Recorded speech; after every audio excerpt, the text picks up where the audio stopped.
antara realitas ilmu dan filsafat. Nah, ini yang mau kita bedah ya. Apa sih itu realitas? Apa sih itu ilmu? Apa sih itu filsafat? Dan bagaimana hubungan antara realitas dengan ilmu, dan bagaimana hubungan antara ilmu dengan filsafat gitu. Nah, jadi ketiga hal ini yang kita coba kaitkan, bicarakan, diskusikan dalam pertemuan-pertemuan kita nanti gitu ya, Senin, Rabu, Sabtu ini. Nah, apa yang mau kita lihat sebenarnya sebagai sebuah pengantar? Ini sebuah pengantar dulu aja ya Bapak Ibu.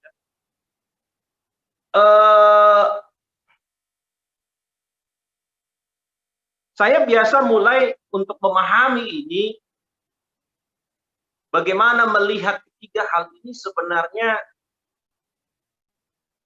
seperti sebuah rumah ya. Saya nggak tahu ini gambar rumah atau bukan, tapi anggaplah ini gambar rumah. Begitu ya. Jadi ada 3 lantai dia. Ada lantai 1, 2, dan 3. Ya. Nah, ini untuk melihat hubungan antara realitas, ilmu, dan filsafat itu. Nah, ada orang yang tinggal di lantai 1 ini dari sebuah rumah ini. Nah, orang-orang yang tinggal di lantai 1 ini, kalau Bapak Ibu lihat gambarnya itu, ini adalah orang-orang yang tinggal dalam satu dunia that we call the world of reality. Ya. Orang-orang yang, bentar ya Bapak Ibu.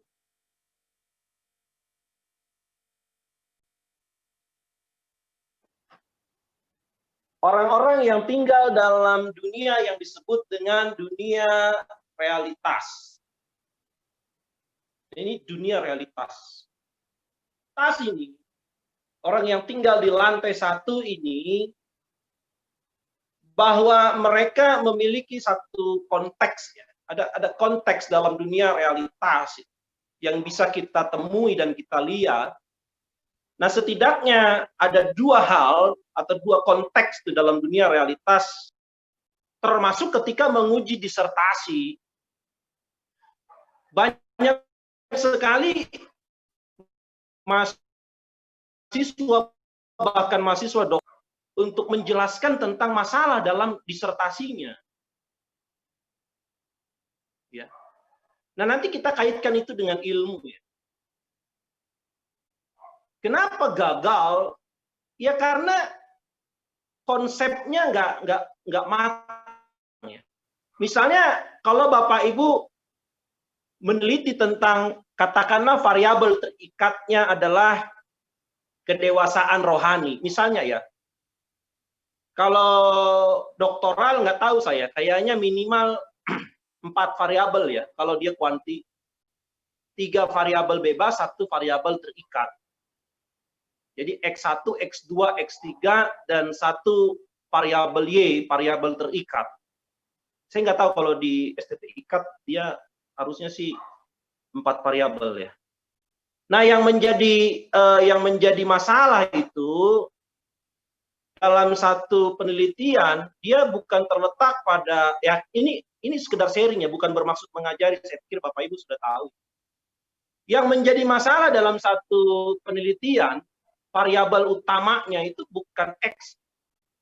Jadi saya banyak kali menemukan, termasuk disertasi, terlalu banyak mengungkapkan persoalan pada X, padahal X itu faktornya. Yang menjadi masalah utama dalam satu research itu adalah variabel terikat atau dependent variable, atau variabel Y.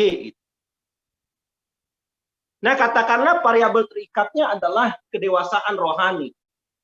Jadi dalam satu konteks, misalnya dunia realitas tuh, Bapak Ibu mau mengukur tentang kedewasaan rohani. Nah, apa masalah kedewasaan rohani menurut Bapak Ibu? apa sih masalah kedewasaan rohani kalau Bapak Ibu bisa sebutkan? Ya bisa sebutkan secara apa ya? Entah Bapak Ibu baca buku atau secara asal gitu. Kira-kira hasil pengamatan apa yang menjadi masalah dalam kedewasaan rohani? Kalau itu Boleh yang menjadi variabel terikat. boleh berpendapat, Pak? Boleh, silakan Pak. Ya, dalam buku tentang ciri-ciri kedewasaan rohani itu atau tongkat pengukur, ya, tongkat pengukur kedewasaan rohani. Tongkat itu apa, Pak? Tongkat pengukur kedewasaan rohani, Pak. Ada bukunya. Siapa penulisnya, Pak? Paul J. Karam, kalau nggak salah, Pak. Oh. Ya. Judulnya Kristen Sejati, Pak. Kristen Sejati. Oh, tapi di Kristen dalamnya ya mengukur tentang orang-orang yang sudah dewasa secara rohani. Ya. Jadi dinilai ya dari segi kekudusan, dinilai dari segi ya tidak terikat dengan uang. Ya, itu salah satu Pak ya, tongkat pengukurnya. Terus dan beberapa variabel yang lain ketika dia mengalami kematangan rohani, maka indikator yang dia lain boleh dikatakan ya. Dia indikatornya kekudusan, ya, tidak mencintai uang. Tidak mencintai uang. Salah satu, Pak. Lalu yang ketiga indikatornya? Istilahnya sudah mengalami apa namanya kematangan dalam berpikir gitu, Pak. Kematangan, oke. Nah ya kemudian ya, kalau Bapak merumuskan satu masalah kedewasaan rohani bagaimana? Ya, jadi kalau saya melihat kedewasaan rohani, karena memang saya mengajar spiritualitas iman Kristen, Pak. Wah, ini berat nih. Silakan, Pak. Ya, jadi banyak orang ya tidak bisa mencapai kedewasaan rohani. Ya, contoh Pak. Jadi kalau di spiritualitas iman Kristen itu jam doanya berapa lama? Contoh gitu kan. Jam doa menjadi masalah kedewasaan rohani. 2. Ya, baca Alkitabnya itu sudah berapa kali kejadian sampai Wahyu gitu, Pak. Baca Alkitab berapa kali, ya, finishnya. Ya, terus pernah berpuasa, istilahnya mematikan daging dan komunikasi dengan Tuhan itu lebih apa namanya, boleh dikatakan tingkat mendengar suara Tuhan dan lain sebagainya. Kira-kira seperti itulah, Pak. Nah, berarti masalahnya menurut Bapak pertama ya dia baca Alkitab, oke, nggak setia dia ya. Iya. Doanya katakanlah tidak ada kedisiplinan dalam doa. Iya, betul, Pak. Lalu yang ketiga apa tadi? Tidak menguasai firman Tuhan. Tidak menguasai firman. Nah, sekarang kan ini seringkali nih diuji nih. Begitu diuji pertanyaannya, Bapak siapa ini? Ali Matius, Pak. Pak Matius. Iya, Mama. Iya, Pak. Nah, ditanya nih lalu Pak Matius sama Pak Mangali Hareva. Nanti Bapak ditanya, kenapa itu menjadi masalah dalam variabel dewasa rohani? Kan tadi Bapak sebutkan alasannya, nih. Jadi alasannya adalah ketika kita masuk kepada ranah rohani, maka melihat manusia terdiri tubuh, jiwa, dan roh. Nah, ketika masuk ke hal yang rohani, maka apakah hidup kita dipimpin yang rohani dengan duniawi? Nah, ketika kita anggaplah hamba Tuhan, tetapi tidak semua orang rohani gitu loh, Pak. Nah, jadi tanda-tanda orang yang dewasa secara rohani, maka pengukurnya adalah pemahaman firman, pergaulan dengan Tuhan. Gitu, Pak. Saya setuju dengan Bapak. Seperti itu, Pak. Ini kan yang mau dikejar nih, kami ini setuju dengan Bapak. Katakanlah bahwa pemahaman firman-nya kacau balau, doanya kacau, lalu juga yang ketiga tadi Apa Pak? Hubungan dengan Tuhan. Hubungan dengan Tuhan, Pak. Tuhan. Their relation with God, gitu, Ya. hubungannya dengan Tuhan ya berantakan, katakanlah itu. Nah persoalannya kan kemudian ditanya, Ya. dari mana Bapak bisa memutuskan bahwa itu menjadi masalah dari kedewasaan rohani? Jangan-jangan Pak, itu masalah dari variabel kualitas iman. Bisa nggak itu apa masalah dalam kualitas iman, atau misalnya katakanlah pertumbuhan iman gitu. Bukan masalah dari variabel kedewasaan rohani. Kan ini kan kita di teologi kan suka nyerempet-nyerempet nih. Ya, Misalnya betul. kita katakan pemahaman firman-Nya, tidak memiliki pemahaman yang benar akan firman Tuhan misalnya. Nah, itu yang Ya. itu menjadi masalah dari kedewasaan rohani atau menjadi masalah dari pertumbuhan iman. Pak dosen, Ya, boleh kasih tanggapan? boleh silakan Pak. Ya, dari yang disampaikan Pak Ali Matius tadi, saya melihatnya bukan masalah Pak, justru itu solusi. Saya melihatnya justru solusi. Karena itu yang pertama. Yang kedua, pendapat yang tadi itu yang sebagai entah itu dikatakan indikator itu lebih mengarah kepada ilmu. Tetapi kalau kita mau melihat kedewasaan rohani, harus yang bisa terlihat itu adalah realitasnya, Pak. Jadi saya kurang sependapat. Justru itu akan menjadi solusi dari masalah kedewasaan rohani itu. Menurut saya begitu, Pak. Itu aja, Pak. Ya, Pak Ali, terima kasih Pak. Pak Ali Markus ya, Pak Ali Markus kan tadi menyampaikan, memang kan kedewasaan rohani ini kan, ya memang masalah itu dia harus dua kan. Pertama dia it must be measurable, dan kedua dia it must be observable. Dia harus bisa diamati, observe, dan yang kedua dia harus bisa measure, bisa diukur. Makanya Pak Ali tadi mengatakan, yang menjadi masalah apa Pak? Oh, pemahamannya akan Alkitab yang tidak benar gitu. Nah, itu kan negatif tuh. Bukan solusi. Yang kedua, jam doanya tidak memiliki kedisiplinan. Yang ketiga, hubungannya dengan Tuhan berantakan gitu, tidak memiliki. Nah, kita sepakat kemudian katakanlah kita amini, yes itu Pak Ali, itu masalahnya. Kan sekarang yang mau dikejar adalah, ini kan ada serempetan loh.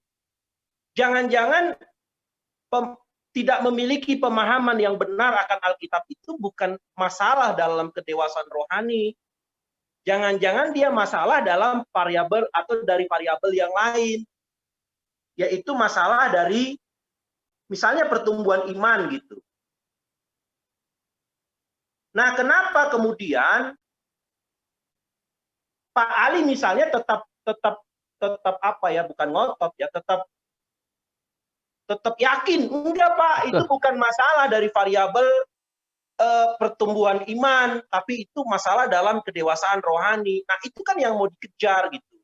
Karena kan masalah-masalah dalam variabel penelitian itu suka terjadi satu serempetan gitu. Misalnya ada di pendidikan agama, karena saya concern di situ juga kan. Misalnya siswa tidak suka mendengarkan guru menjelaskan. Nah, itu kemudian banyak orang menjadikan itu sebagai masalah motivasi belajar. Padahal itu bukan masalah motivasi, itu masalah minat belajar. Dia tidak memiliki minat gitu. Nah, itu kan serempetan. Nah, bagaimana teman-teman, Bapak Ibu bisa meyakinkan saya setidaknya, atau Pak Ali bisa meyakinkan, enggak Pak, tidak memiliki pemahaman yang benar akan Alkitab bukan masalah pertumbuhan iman, tapi masalah kedewasaan rohani. Nah, how to prove that? Bagaimana membuktikan itu gitu? Kan agak-agak mirip ya kan? Tidak memiliki pemahaman yang benar akan firman Tuhan. Itu menjadi masalah apa Pak Ali? Itu menjadi masalah dari kedewasaan rohani. Nah, pertanyaannya, loh, jangan-jangan itu masalah dari pertumbuhan iman, bukan kedewasaan rohani. Nah, bagaimana memastikan itu menjadi masalah dari kedewasaan rohani? Kan itu yang mau kita kejar, Bapak Ibu. Gitu. Apa yang menjadi Nah, itu kan yang kemudian gitu. Waktu saya menguji misalnya disertasi di sertifikat juga. Nah, sukar dipahami gitu masalah yang ditulis oleh teman-teman karena konsepnya nggak dapat gitu. Misalnya tadi Pak Ali kan, saya setuju bahwa betul tidak memiliki pemahaman Alkitab itu satu masalah. Ketidakdisiplinan dalam doa itu masalah. Tidak memiliki hubungan gitu dengan Tuhan itu juga masalah. Nah, yang mau dikejar kan yang mau dikejar gini loh, yang mau dibuktikan, yang mau didudukkan itu masalah adalah apakah masalah itu benar masalah dari variabel kedewasaan rohani? Jangan-jangan itu masalah dari pertumbuhan iman. Nah, kemudian bagaimana Pak Ali memastikan, oh enggak Pak, itu bukan masalah dari variabel pertumbuhan iman, itu masalah dari kedewasaan rohani. Nah, bagaimana memastikannya?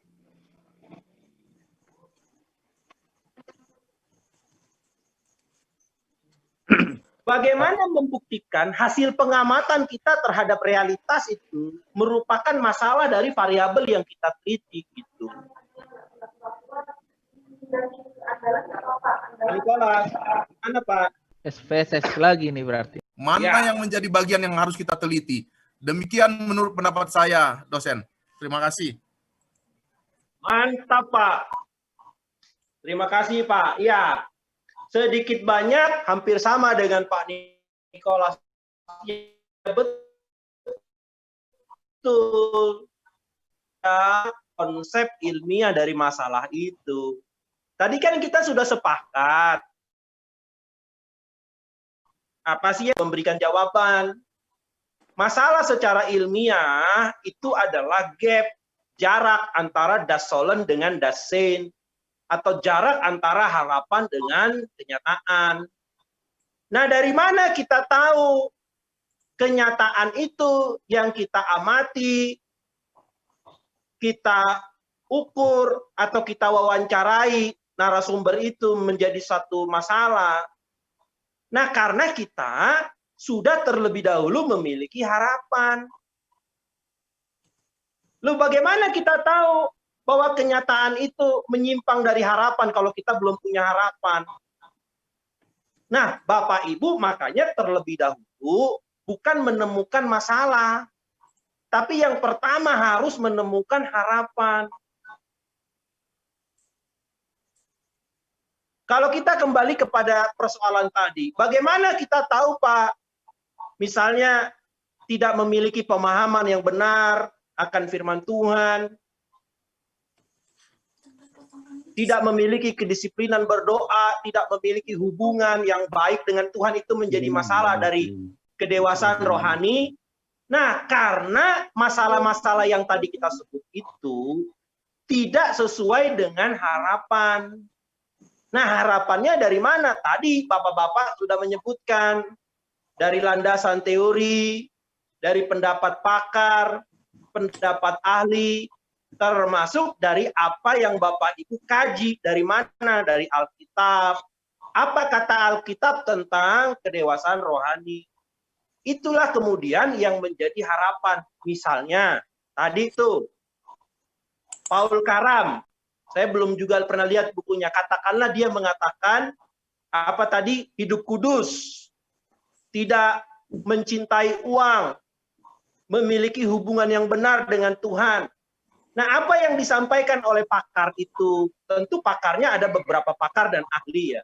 Bisa juga melihat hasil penelitian sebelumnya, termasuk melihat kajian Alkitab. Dari semua itu Bapak Ibu sintesiskan.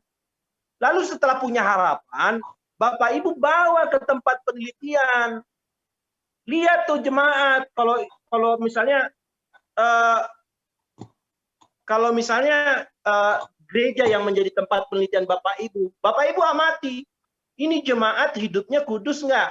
Sesuai dengan harapan. Oh, hidupnya nggak kudus. Berarti masalah nggak? Ya masalah. Karena terjadi jarak dengan harapan. Lalu Bapak Ibu lihat lagi. Oh, jemaat nih, misalnya katakanlah mencintai uang nih. nggak pernah kasih persepuluhan, misalnya ya, saya nggak tahu kalau di konsep Bapak Ibu gerejanya ada persepuluhan atau enggak, dan kita nggak mau berdebat soal itu. Ini hanya sebagai contoh. Atau persembahannya sedikit gitu. Misalnya ya katakanlah hari Minggu ke gereja dan lain sebagainya, nggak beribadah. Misalnya katakanlah itu. Oh, mencintai uang. Loh, berarti perilaku dari jemaat tidak sesuai dengan harapan. Apa harapannya? Tidak mencintai uang. Berarti masalah nggak? Masalah. Nah, karena masalah-masalah itu, maka penelitian perlu dilakukan. Kenapa? Research must be based on problem. If there is no problem, it means that there is no research. Gitu. Kalau nggak ada masalah, misalnya nih, Bapak Ibu ke gereja, lalu lihat jemaat, pengamatan, dan bisa juga melalui hasil wawancara. Tadi dikatakan hasil empiris, ya ditangkap oleh panca indera. Empiris itu kan pengalaman, ditangkap oleh panca indera. Bapak Ibu observe, lalu menemukan ini jemaatnya udah pada kudus, Pak. Lalu jemaatnya mengasihi Tuhan dengan uang mereka, punya hubungan yang baik, baca Alkitab, doa dan lain sebagainya. Berarti ada masalah nggak? Nggak ada. Kenapa? Karena apa yang kita amati itu sudah sesuai dengan harapan. Dan kalau dia sudah sesuai dengan pendapat pakar, sudah sesuai dengan pendapat ahli, sudah sesuai dengan teori, sudah sesuai dengan kajian Alkitab, sudah sesuai dengan hasil penelitian sebelumnya, maka itu bukan masalah dan nggak perlu diteliti gitu. Jadi untuk mengetahui apakah betul itu masalah dari satu variabel, Bapak Ibu harus ketemu dulu apa yang menjadi harapan dari variabel tersebut. Nah, harapan itu yang mengukur apakah yang Bapak Ibu lihat, Bapak Ibu amati, kenyataan itu menyimpang atau tidak. Kalau dia menyimpang, masalah. Semakin lebar menyimpangnya, semakin bagus.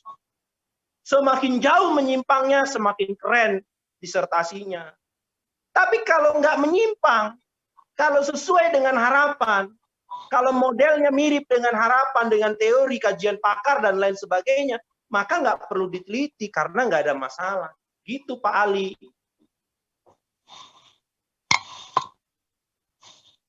Halo Pak Ali. Nah, Bapak kan ngajar tuh spiritualisme kan? Ya, betul Pak. Ya. Nah, Bapak tinggal kumpulkan tuh apa yang menjadi kajian teori, apa yang menjadi pendapat pakar, ahli, dan sebagainya untuk menemukan harapan. Kenapa? Karena kita tidak akan pernah tahu satu masalah, apakah betul itu masalah atau tidak, kalau kita tidak punya harapan. Nah, seringkali disertasi yang saya temukan nih termasuk, nah harusnya sih nggak perlu ya, karena ini kan udah tingkat doktor ya. Nggak perlu lagi ada kesalahan dalam penulisan latar belakang masalah. Nah, nggak tajam dia. Kenapa nggak tajam? Karena peneliti, waktu dia menulis latar belakang masalah, dia nggak tahu apa yang menjadi harapannya dari variabel tersebut. Sehingga waktu dia menulis latar belakang masalah, disebutkanlah masalah-masalah yang sebenarnya bukan masalah dari variabel itu, tapi masalah dari variabel lain. Tapi karena dia nggak ketemu harapannya, jadi melebar kemana-mana masalahnya. Masalah dari variabel lain itu ditarik. Padahal nggak perlu. Hanya masalah yang berkaitan dengan variabel yang Bapak Ibu teliti.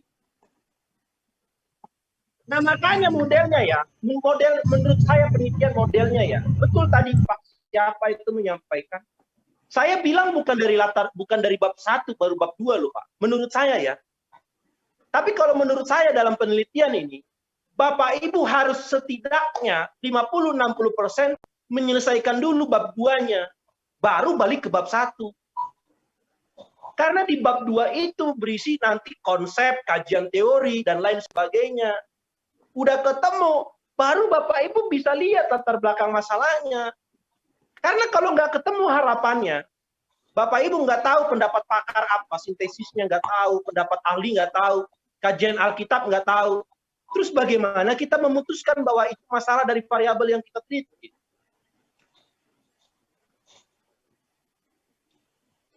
Nah, ini kan pertanyaannya. Saya kalau nguji pasti saya kejar itu. Dari mana Bapak Ibu bisa tahu itu masalah dari variabel yang Bapak Ibu teliti? Ya karena saya amati, Pak. Iya betul, apa yang Bapak Ibu amati kan masa berbohong? Enggak dong. Nah, persoalannya kan yang dikejar adalah dari mana Bapak Ibu tahu bahwa masalah yang Bapak Ibu teliti itu adalah masalah dari variabel Y, bukan masalah dari variabel yang lain gitu. Ada yang mau didiskusikan Bapak Ibu? Berarti Pak, konsep pertama itu mendudukkan masalah gitu Pak ya? Ya betul. Ya, duduk masalahnya di mana gitu ya? Kan mengajar tuh kedewasaan rohani kan. Bapak Ya. tentu udah punya harapannya kan. Apa sih pendapat Ya. ahli tentang kedewasaan rohani, pendapat pakar, baik itu konsep maupun teorinya. Ah, ini beda, nanti kita lihat ya perbedaan antara konsep dan teori. Lalu Bapak Ibu bisa lihat misalnya, saya nggak tahu kalau di tingkat model sistematika penulisannya gimana. Tapi alangkah lebih baik kalau Bapak Ibu lihat nanti apakah kalau itu variabel bukan satu novelty ya, kebaruan, apakah ada hasil riset sebelumnya. Lalu Bapak Ibu, Pak Ali juga lihat Alkitab ngomong apa soal kedewasaan rohani. Karena kan Bapak Ibu di SDT. Kalau di sekuler nggak perlu pendapat Alkitab, cukup para ahli, pakar. Tapi karena Bapak Ibu di SDT, lihat kajian Alkitabnya. Apa kata Alkitab tentang kedewasaan rohani? Dari semua pendapat ini, Bapak Ibu sintesiskan. Rangkum dia. Sehingga dari pendapat ahli, pendapat pakar itu, dari hasil penelitian kajian Alkitab, yang menjadi harapan dari kedewasaan rohani, 1 apa? 2 apa? 3 apa? 4 apa? Nah, harapan itu Pak Ali Matius bawa ke tempat penelitian. Untuk apa? Menjadi perbandingan. Apa yang Bapak lihat dalam tempat penelitian itu sudah sesuai nggak dengan harapan? Kalau sudah sesuai, nggak perlu diteliti. Karena nggak ada masalah. Penelitian baru berlanjut kalau apa yang Bapak Ibu temukan tidak sesuai dengan harapan ini. Makanya kita kembali kepada definisi ilmiah dari masalah. Jarak antara harapan dengan kenyataan.